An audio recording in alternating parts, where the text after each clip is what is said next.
Hello, this is Ken Widener, author of Alcatraz, The Last Escape, and nephew of the famous Anglin brothers. I want to share that I've been enjoying the content of the Shadow Ridge School's YouTube channel. The following program is brought to you in living color on NBC.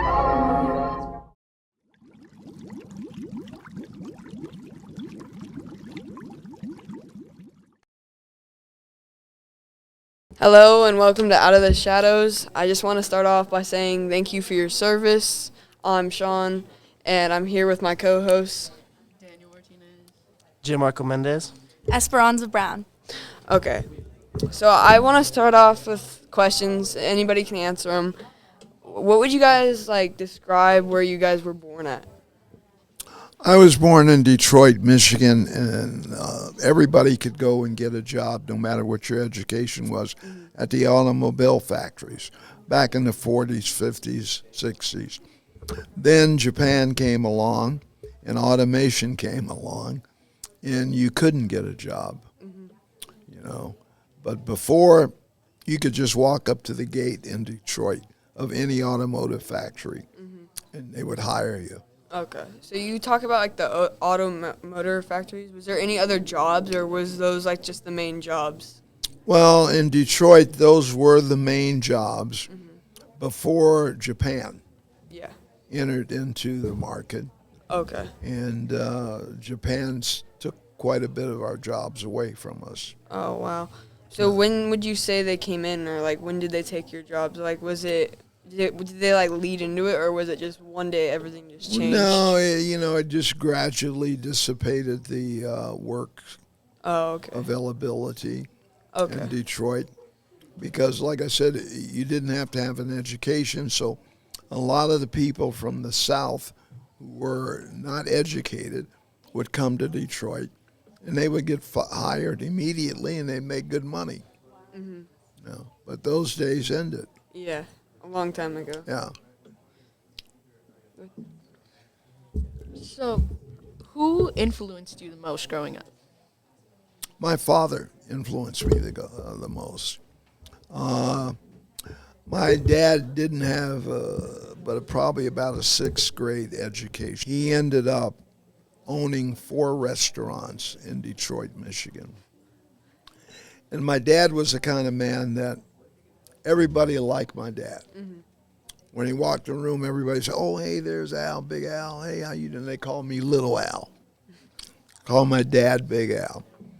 So when he opened up his restaurant, a lot of his friends that were in business came over to help him. A lot of lawyers that he had them to do different things in order to get the license and stuff became my dad's friend, and they would come over and get free dinners. Yeah. And I learned from all of them. I learned how to start a business. Yeah. I learned how to keep a business going. And I ended up, by learning the restaurant management, I'll tell you this first.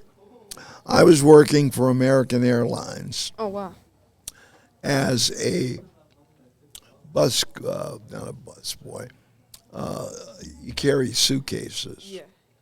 And I would get tips, $1, $2, $5. I was making $100 to $150 a day. Oh, wow. In 1965. Oh, that's a lot of money for that time. A lot of money, yeah. It was a lot of money. When I first started with American Airlines, I was cleaning up airplanes. And I didn't have a car. Yeah. And the airport was quite a ways from downtown Detroit. So I would have to take the bus to work every day. But at nights, I would ask some of the sky cabs, "Can I get a ride back into the city with you?" And we'd go out to the parking lot, and they would get into Cadillacs or Lincolns. I said, "You're kidding me." And then we'd go into a bar, and they say, "Set the bar up." and the ladies would just flock to these guys. Yeah. I said, oh, yeah, I want to be a sky cap. So I was working as a sky cap, and my father opened up his first restaurant in Detroit. And he said, I'd like for you to come and work for me and be my manager. Well, I didn't know anything about it, but I went there. I learned how to manage restaurants. I learned inventory control. I learned accounting. I learned how you train your employees to develop them. And from that day on, I could always get a job anywhere that I went as a restaurant manager. I've managed Coco's, I managed Sizzlers, I managed Red Lobsters, KFC, my dad's restaurant. I own my own restaurant in Detroit. And I have a raspy voice because I was exposed to Agent Orange. And I have cancer of the larynx. In 1965, I got out of the service. And I went for a while. And then I found a lump on my throat. And come to find out in 1995 that it was cancer. And they said, well, we can just leave it and see what happens, or we can cut your vocal cords out and put a hole in your throat where you can speak. Well, I'm guessing that you let it, stay. Or you can have surgery. So I said, I'm not just going to leave it, and I'm not going to have them cut out and put a hole in my throat. So I had the surgery, and it worked. And I had surgery and 33 radiation treatments back in 1995. And as the years went by, I would have to go and have my vocal cords injected so that I could speak, because they would deflate. And then as the years went on, they told me, we can't inject them anymore. But we do have artificial vocal cords.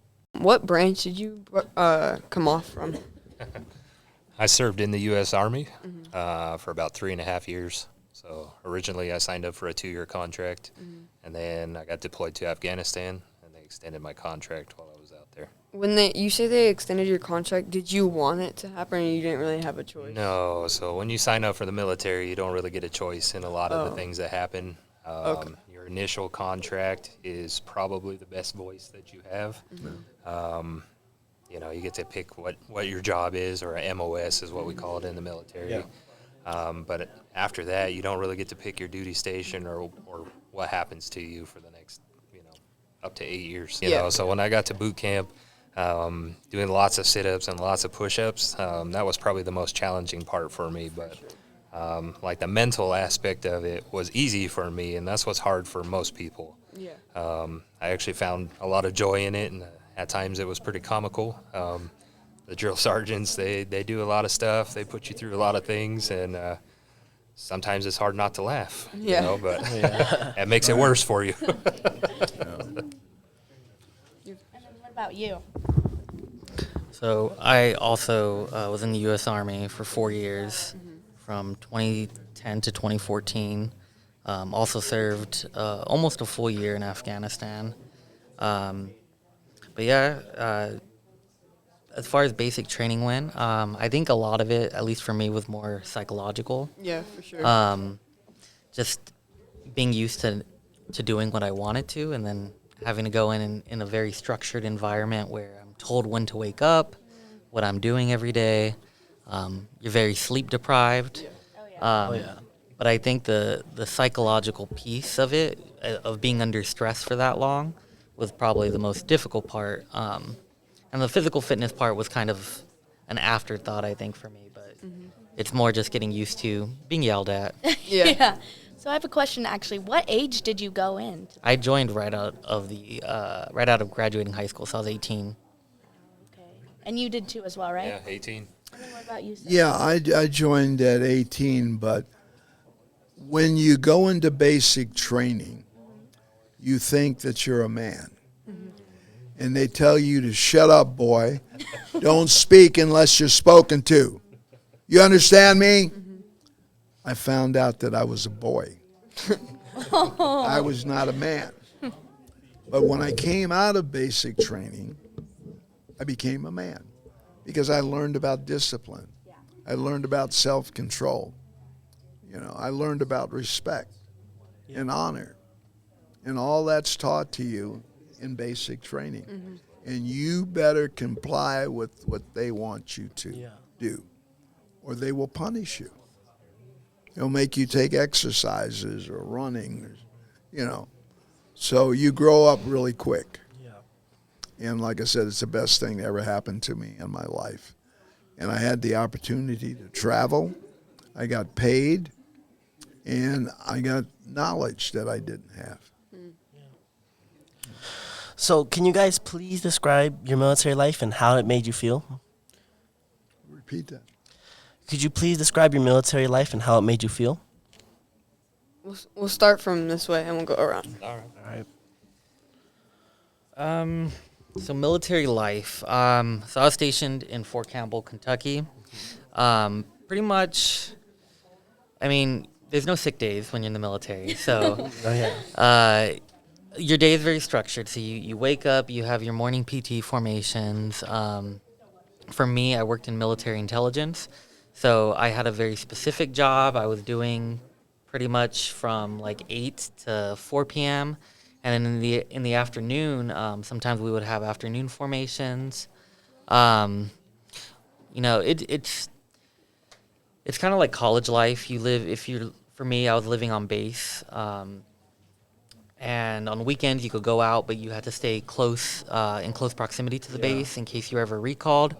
There were also other duties. Sometimes we would have to perform on weekends, like fire duty, where we'd have to stay up for 24 hours. Wow. So you're living your own life, but it's very structured, very disciplined, and you have a lot of expectations and responsibilities, even when you are stateside.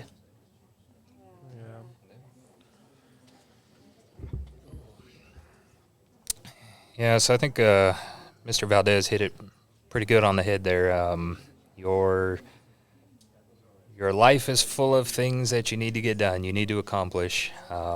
It's very structured, but you can't just leave like how we are here. If you want to just go for the weekend and say, hey, we're going to go down to San Diego and go hang out at SeaWorld for the weekend, you can't do that. Like he said, there's no sick days. If you're feeling ill, you have to go to sick call. And wait around in the hospital for the doctor to see you. And if you lied about your sickness, it was awful. But life in general, it was pretty good. They take pretty decent care of us. The food that they cook, the housing that we had was pretty good. But it was a lot of sitting around waiting for things. You get up in the morning, you do your physical exercise.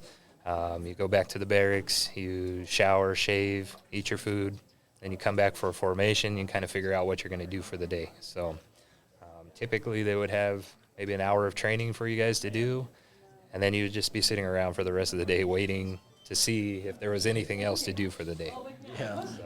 When you talk about how they had you wait around, or oh my goodness, when you say you wait around for stuff, was there any hard days and easy days, or was they just all the same? Absolutely. So here, for example, if you guys were out at PE or something and the weather was bad, it was raining, they would say, oh, let's go into the gym where the weather's good. But in the military, you can't do that. Stuff has to get done no matter what. So if it's raining, thunder, hail, snow, doesn't matter. You're out there just getting the job done. Yeah.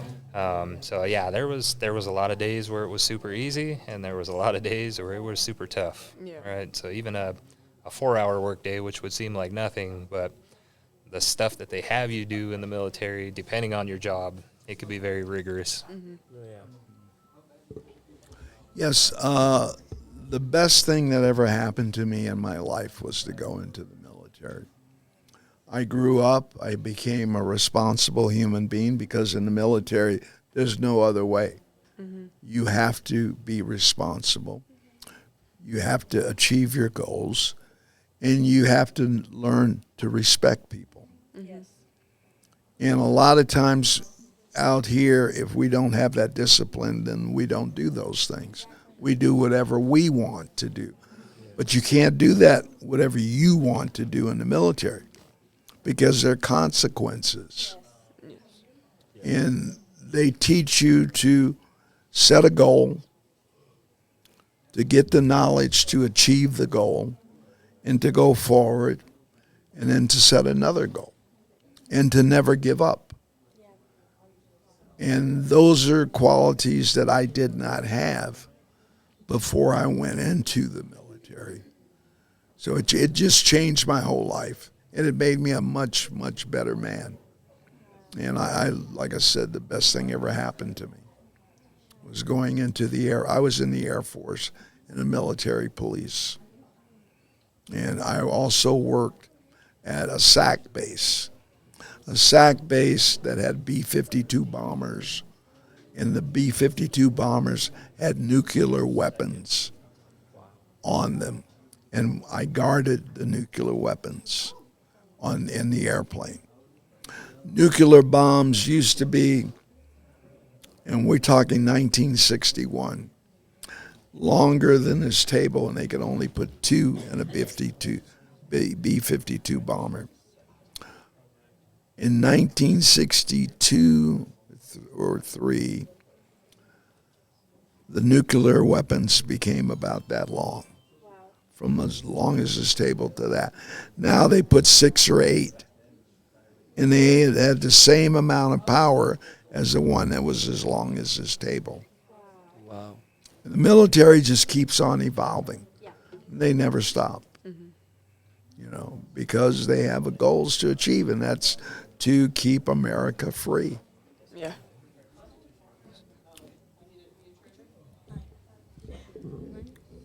So, what was your training like? Each individual. I know there was, you guys all had very different experiences. So, if you guys could describe what your training was like, through that time. You're one that, like outside of boot camp, like our job training. All right. So for me, as I mentioned, my occupation was in military intelligence. So for the Army, we have a intelligence school in Fort Huachuca, Arizona. So I spent about 6 months in Fort Huachuca, and that was just time studying my actual, what we call them the Army MOS, which is a fancy name for your job. So it's your military occupation specialty. So we did 6 months of pretty intense training there, but I will say most of my real hands-on training was in actual deployment when we were using everything that we learned outside of Arizona. So for me, I started out as a cargo specialist. So I did my basic training in Fort Benning, which is down in Georgia, and then I went up to Fort Eustis, which is in Virginia.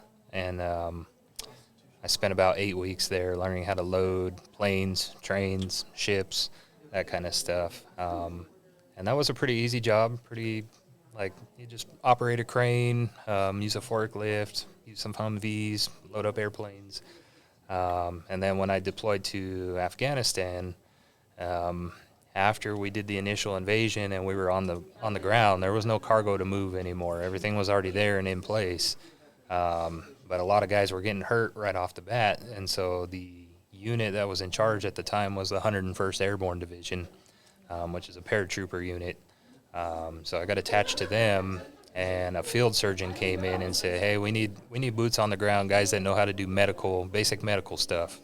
And so they cross-trained me as the Army's version of a paramedic, and attached me to the 101st Airborne Division. So then I started jumping out of airplanes with the infantry unit and helping guys on the ground.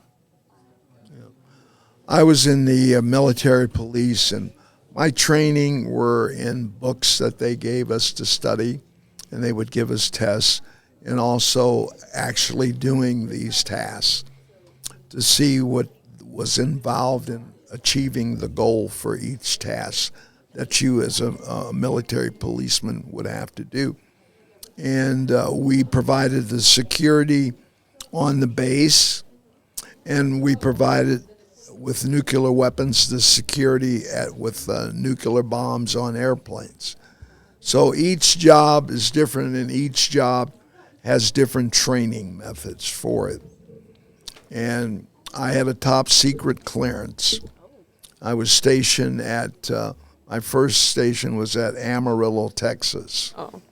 And that's where the nuclear B-52 bombers were, with nuclear weapons on them. But you're always learning. They never stop teaching you. It's constantly learning. And then you learn how to do that in real life. And the discipline that you have, because the military doesn't mess around with you. You can't just give up doing something. If you give up doing something, they'll give you a dishonorable discharge. They'll get rid of you, or they'll punish you. Whatever road you want to go down, they'll take you down it and get out. But you have to do what they want you to do when you're in the military. It's not what you want to do. It's what your job is and how you conduct yourself as a human being. And you have to respect people, and you have to get other people to respect you. And that's by doing what's right. For sure. And that lives with you all your life, you know. Now, I actually had a question for you two. So we asked you about where you were born and where you grew up. Do you guys mind answering that for us, please? So I was born in San Bernardino. Did most of my childhood in Fontana, but I moved up here in high school, and I graduated from Silverado in Victorville. So we were pretty close. I grew up in Fontana, which is right down the hill here. Spent my whole life there until I joined up in the military, and then after I got out of the Army, I came back to Fontana, and then once I started teaching, I moved up here to Hesperia. Oh, wow. Okay. And actually, another question for both of you. Who influenced you the most growing up? So I think for me, I grew up with a single mother. I think that was probably my biggest influence. She taught me resilience, and I wanted to go to college, so she really helped push me into the right direction so I could make those decisions. For me, yeah, it's a combination of both my parents. You know, my dad taught me how to do things that were hard. He worked 2 jobs most of my life, and then my mom, she went to college. Well, both my parents went to college, but my mom was a teacher as well. So, I mean, now I'm a teacher, so I would definitely say I was influenced by her occupation and her skill set. But, yeah, just having, you know, both parents that were married showing me what a good marriage is like and how to survive with other people and get stuff done. For sure. Now, I was wondering, what advice would you, all of you guys, would you give to young people today in order to succeed at life? The military is one of the best moves you can make when you're young in life, yeah. Because you begin to learn what life is about and the responsibilities of life and your responsibility in life. And it can't be but one way.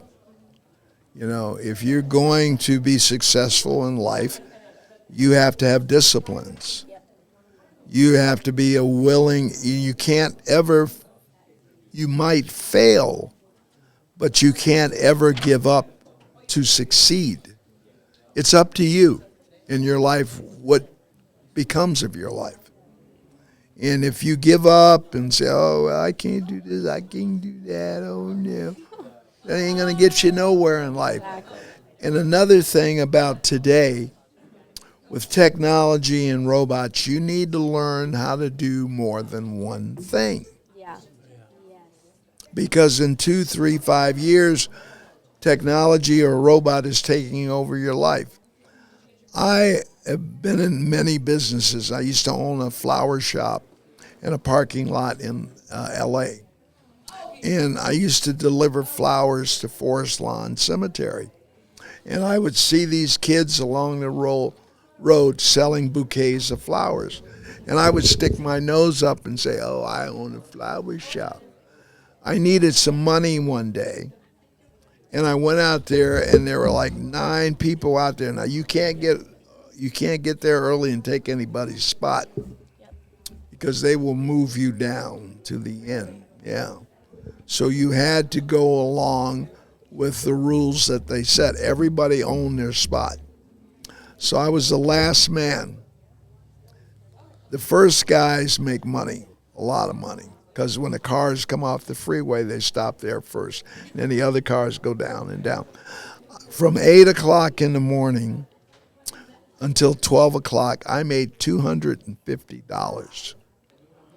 So I said, you know what, let me go out there on a Monday. I went out there Monday, Tuesday, Wednesday, Thursday. Nobody was there because they all had jobs. I made $1,000 a day to $1,500 a day sometimes.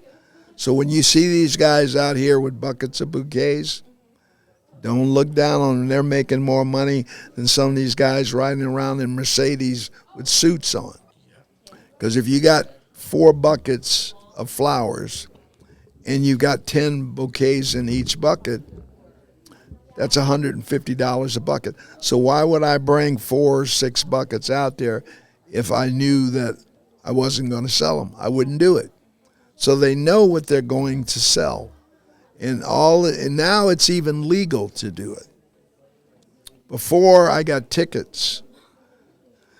So I stopped doing. I got 2 tickets. The third one was going to put me in jail. So I said, no, I can't do it anymore. But I made more money doing that than I ever made in my life.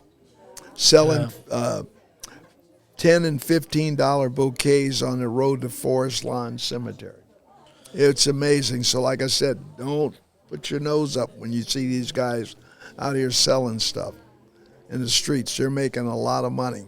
So, would you guys have any quotes or any inspirational things to preach to younger kids trying to enter this branch? Oh, to enter the branch. Or looking to get into the military? You want a mic? I'm just thinking. So, I think the advice that I would give to young people is, number one, don't be afraid to fail. Always, shoot for the stars. Even if you don't succeed, you're going to pick up skills. You're going to pick up experiences that will help you in the future. I know even in college myself, I've changed my program like 5-6 times before I settled on what I wanted to do. But even when I took classes from something I'm not even using today, there's things that I learned and things that I could pick up on.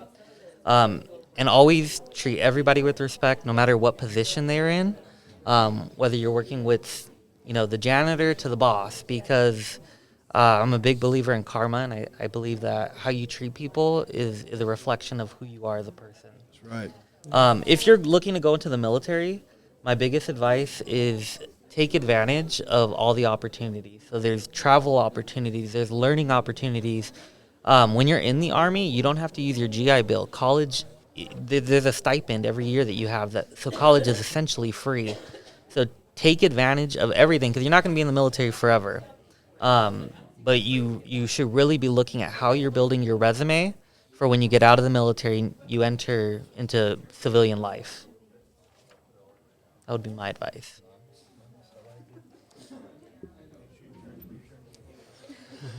So I think my biggest thing I would just tell you guys is to not give up on what you want to become in life. You're never too old to stop learning. A lot of people that I see are burnt out. They're working jobs that they hate, that they don't want to do anymore because they feel like they're too old to go back to school or to learn a new skill set. And that's definitely not the case. You guys have plenty of time. Life is long. Enjoy it. Do something that you enjoy. You don't want to wake up and go to work hating it every single day. Okay? So I just wanted to end this podcast off on a good note, and I just want to say thank you guys for all your service. I think we all appreciate it, and I just want to say thank you for coming, and that was Out of the Shadow with Sean. Thank you. Thank you.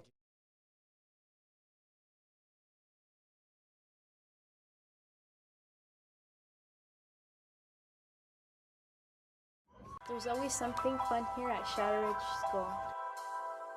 Hi, it's in Shadow Ridge School, the best indie in the HD. Hi, my name is Aaliyah Fowler, and I'm from Shadow Ridge, the best indie school out here in Hesperia. You know what it is. I go to Shadow Ridge School, the best indie in HD.